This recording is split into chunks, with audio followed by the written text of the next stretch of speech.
Hello বন্ধুরা, চলো আজকে তোমাদের বলি অযোধ্যায় নতুনত্ব কি দেখলাম। এখানকার প্রত্যেকটা দোকানের শাটারেই রয়েছে শ্রীরামচন্দ্র অথবা হনুমানজির নিদর্শন। এখানকার রাস্তার ধারের প্রত্যেকটা পোস্টই সাজিয়ে তোলা হয়েছে শ্রীরামচন্দ্রের হাতে তীরধনুক অথবা হনুমানজির হাতে গদার চিহ্ন দিয়ে।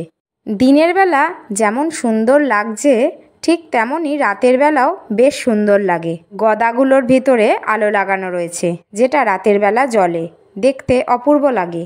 একটা কথা না বললেই নয়, যেটা প্রত্যেকটা মেয়েই পছন্দ করে, ফুচকা।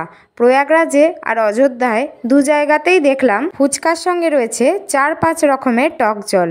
এদিক ওদিক দেখতে দেখতে পৌঁছে গেছি হনুমান গড়িতে। কথিত আছে ভগবান শ্রীরামচন্দ্র অযোধ্যায় ফেরার পর হনুমানজি এইখানেই একটা গুহায় থাকতেন এবং রামকোট বা রামের জন্মস্থান পাহারা দিতেন।